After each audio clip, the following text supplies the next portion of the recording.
Hello, everyone. I'm Huihuo Zheng. I am a computer scientist in Argonne Leadership Computing Facility. I'm in part of the AI ML group. So in the next 30 minutes, I will be talking about the profiling Pytorch applications for AI. And okay, so why what is profiling and why do we need profiling? Of course, I know that probably in the audience, some of you are an expert in doing performance tuning, profiling. Some are kind of like first year graduate student, knowing not too much about the profiling. So I was just kind of assuming, no background needed here. So profiling, if I give a one sentence definition, is the process of analyzing a program's execution to identify the performance characteristics and bottlenecks. Right? If we know that if the program worked well, we have the input and then we got the output. We don't need to care too much about the performance. But when it didn't go well, then we have to dig deeper into the different part of the application and to see where is the bottleneck and how can we optimize it. And this is essentially what we do in the profiling using the tools called Profiler. And this has become kind of complex, in particularly with this AI world. So if you consider an AI training, this involves like loading data from the storage system, for example, on Dell's or Lustre, and then this will be loaded to the host on each compute nodes. And then the host will transfer the data to the accelerator, in this case will be Intel GPU, to do the computation within, to do the actual training. And since we're doing the large scale distributed training, we have a lot of communication among the different GPUs, right? So the data has to be transferred in the overall interconnect in the snapshot network. And once you do the training, we have to regularly do the checkpointing in case in future we need to restart the simulation in case of the system failure. And so we have to write the data also to the storage. So all this different stage of the computation or data movement or communications are now most likely done in a concurrent fashion and in a synchronous way, right? So there will be different things doing kind of together. Like for example, in a lot of cases, the data loading will be hidden and will be hidden behind the compute. While you are doing the compute, you're doing the data loading in the background, right? And a lot of kind of novel communication implementation also allow to overlap the communication with the compute, right? So then it becomes kind of important to have a kind of overall detailed understanding of the different parts to see whether those, for example, the data loading is indeed hiding behind the compute, or is this communication become a bottleneck or not, right? So because of this, we need this profiling. And of course, on Aurora, we support a lot of kind of profiling tools. And later on, particularly tomorrow, you will hear more talk on the profiling tools. This involves like Tau, HPC toolkit, Intel Vtune Advisor, and MPI Trace and Zheng. I would say that majority of this are coming from the HPC world. So they've been traditionally support all the HPC code, C code or Fortran code. But recently, of course, many of this profiling tool has been adding the Python support. And this iProf and unit trace are particularly for the Intel GPU tracing. But today I will be focusing on this the last tool, which is a Torch Profiler. this is the profiler functionality building into the PyTorch framework. And Intel adding the support for the XPU functionality. So this Torch Profiler can also get all the detailed profiling information for XPU kernels. And then the other tool is we developed together with the collaborators in Lawrence Livermore. This is particular for I/O. And this tool is different from the Zheng tool because Zheng you only get the I/O, overall I/O isolated kind of from the compute. But the DF tracer, we can understand the I/O in the context of the application functions, and we can see that which application function is calling the I/O calls, so that we can kind of know this in a detailed level to help us to do the optimization. And you will know that more what I mean by this. Okay, so the first thing is the PyTorch provider. On high level, is essentially can provide all the detailed execution time for all the kernels, including the host function kernels, like for example, the launching the GPU kernels from the host. And when the kernels are launched, it will be showing up in this profiling. And then also the timing duration for each XPU executions, including the compute kernels, and then also the communication kernels, for example, the 1CCL collective cores, it will be also showing up in these profiling tools. And then another nice things about this tool is that it can also record all the input shape. Like if you have a Zheng kernels, it will have the shape of the matrix that is doing the multiplication. If you have the collective cores, 1CCL, for example, if you enable this record shapes, it will also tell you what is the message size going out of this in the collective 1CCL core. So it is very kind of useful for us to see whether the message size going out is large enough to hit the bandwidth bound, or is it the latency bound, right? And if it is latency bound too small, then there are techniques that fusion bucket to kind of fuse small message size into a bigger one and send it out. That will improve the collective communication efficiency. So it's good to kind of use this tool to first understand what message size is. একটু তখন আপনি phone ধরেন নেই, it's okay. তখন আমি একটু break Any নিয়েছিলাম বইলা 10 question? Minute. I muted it. Go ahead, Okay. Howard. Okay. So so that's why kind of having this input shape is very good. Another nice thing is also it can provide the whole core stack. Like in the lower level, for example, 1CCL core, right?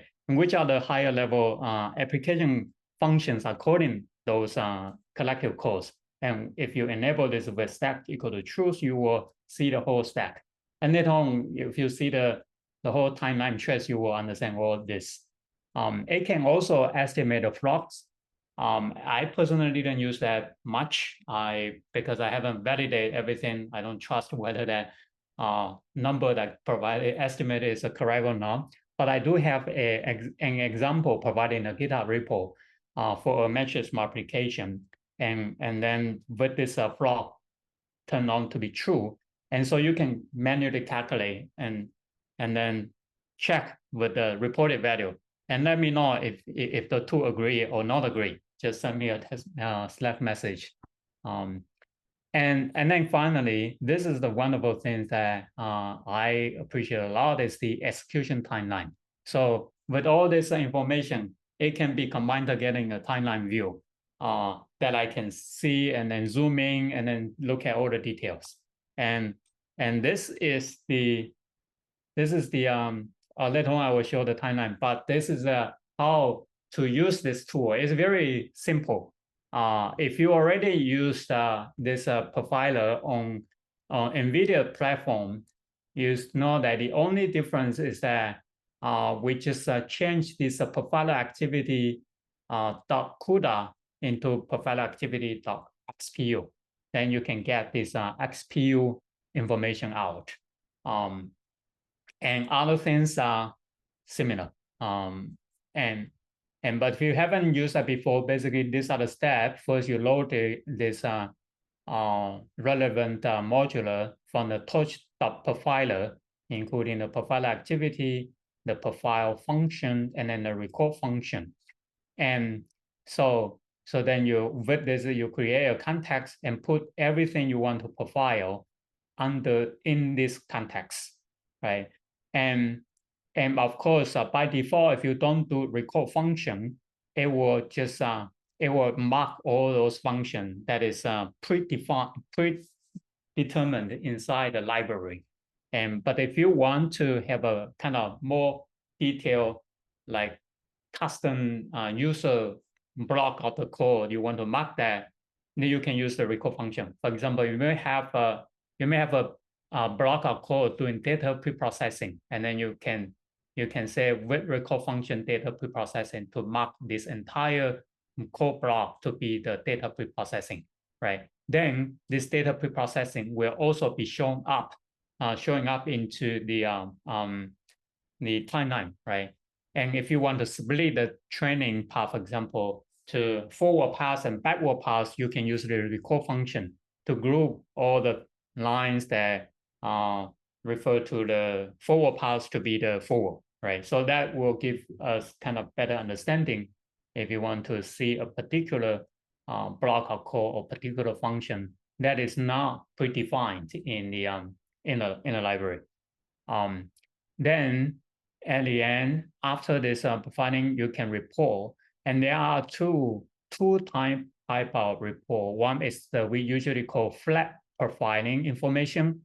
This is what lists out all the functions, how many times they call this function, how much time it take, and etc. And then this a lot of kind of HPC profiling tools are pretty common. Let me give you an example of that. So this is the flat profiling that you can have a view of all these kernels, how much time, if it is on the host, how much time it take on the host. If it is a GPU kernel, how much time on the GPU. Also, this is the timeline trace that I'm saying here before.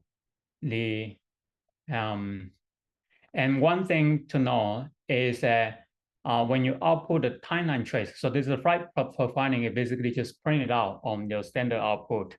But for the timeline trace, we can export that into a Chrome trace JSON file.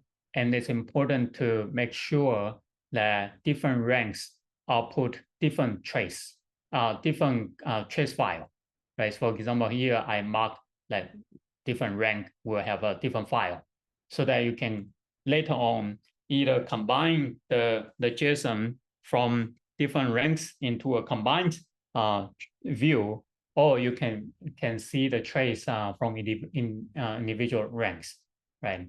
And this is the example. Maybe I can show briefly. This is the real generated, and you can see these are the host kernels, and these are the XPU kernels.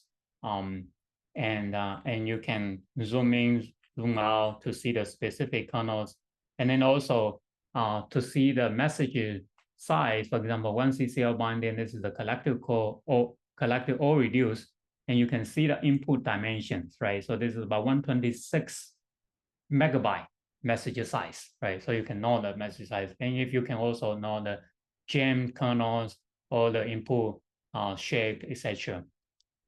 And also you can combine multiple timelines from different rank together. I provide the Python code to do the combination. It's very easy to use.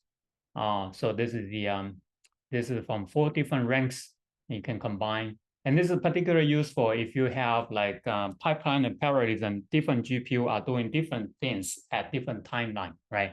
So then you can see that. And this is exactly we found out useful, and it helped to identify a potential performance bottleneck. Like why this timeline trace is very useful. So in one of our LLM training, we found out that whenever we use the pipeline parallelism, the first step is become kind of expensive, and it's linearly increased as we increase the number of pipeline and parallelism.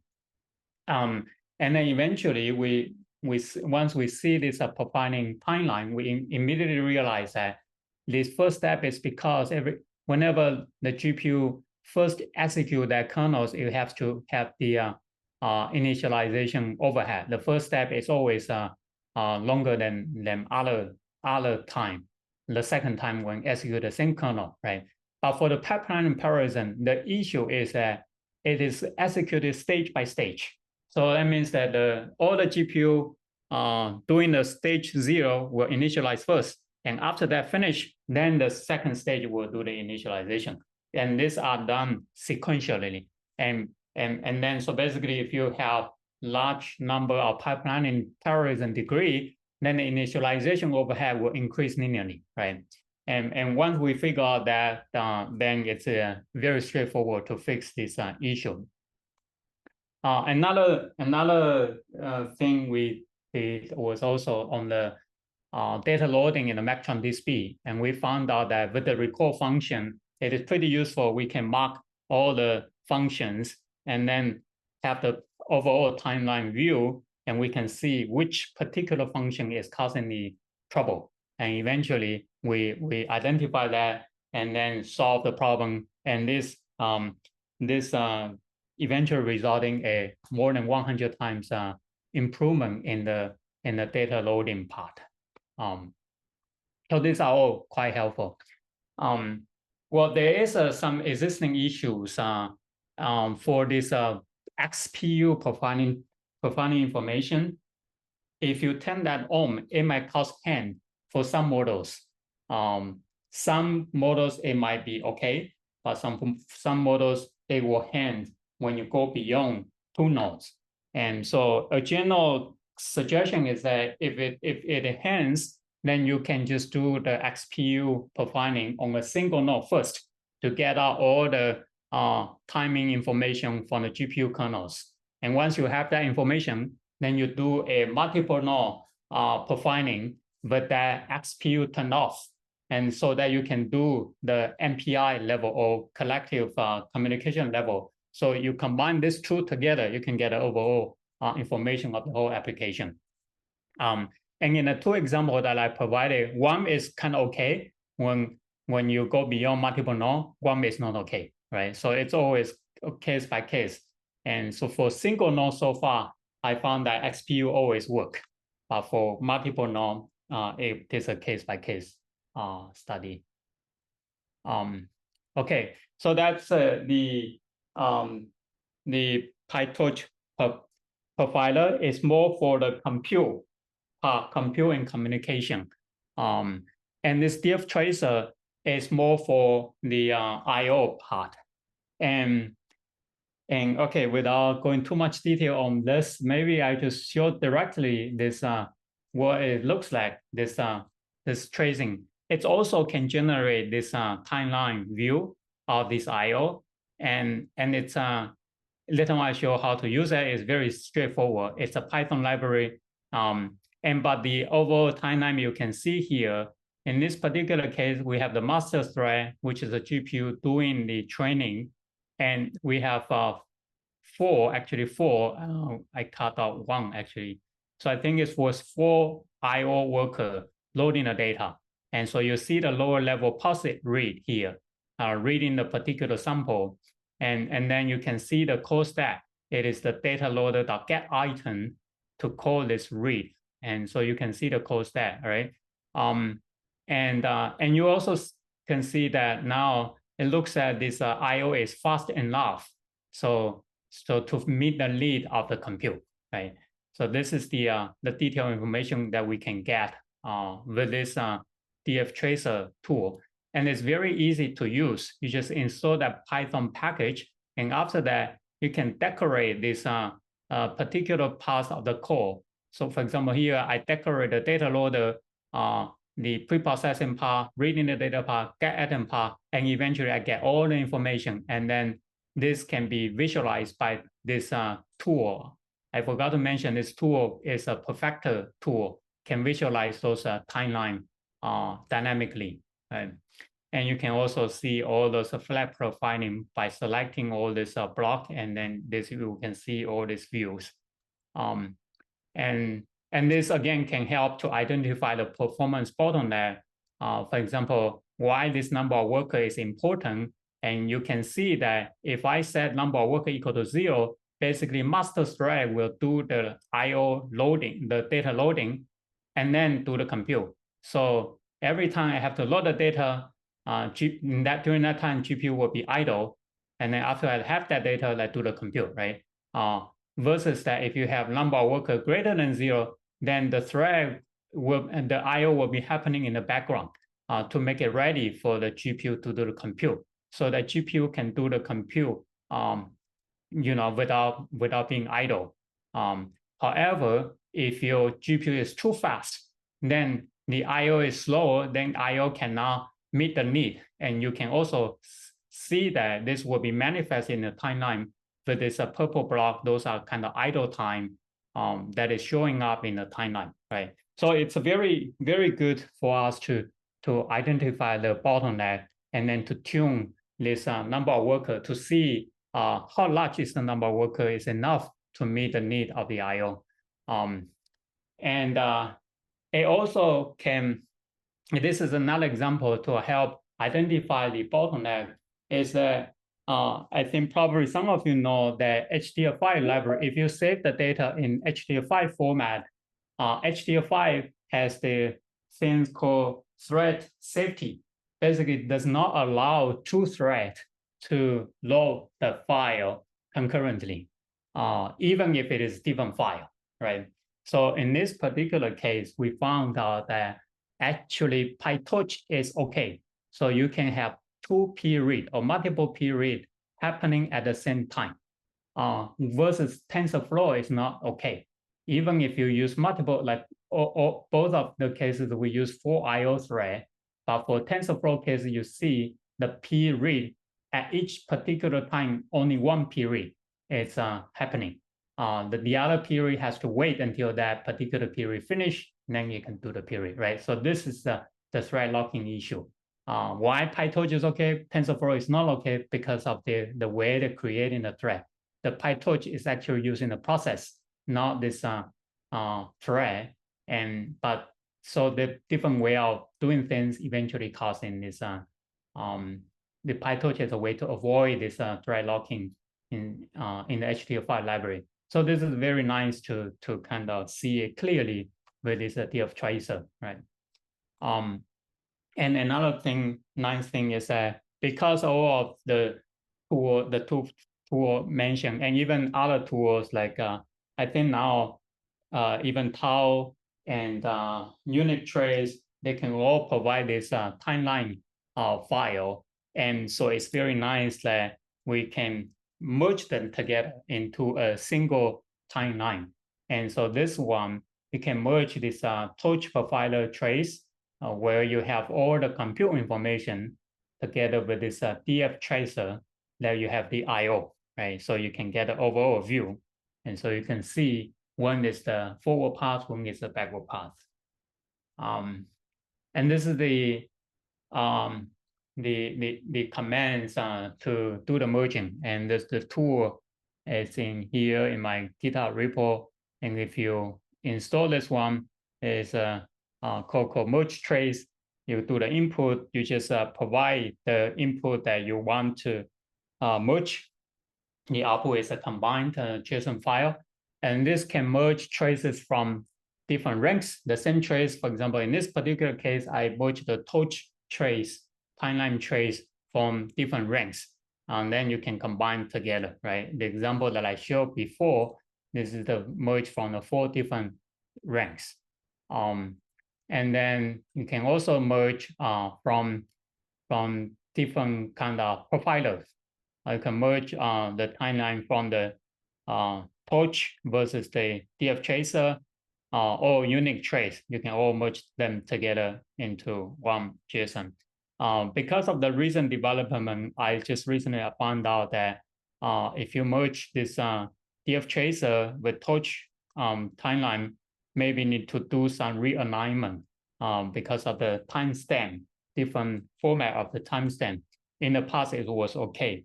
I think it was recently the new version of the Pytorch made some change on that. And so have to do some kind of alignment. And this can also be easily done. You can have the kind of the start of the profiling of the DF tracer to be next to be near, to be put together in the start of the torch profiler. Then there is a timestamp, and that timestamp we know the both timestamp from the start, and it can be realigned. I think we will develop this. Will change this this utility tool to make it kind of do the alignment automatically. Yeah, and then everything is in the Python, in the GitHub repo that I provided. It has two Python code. The first one is a kind of mini GPT model, and actually this code is provided by ChatGPT. I didn't write on my own. I just asked ChatGPT to give me an example of this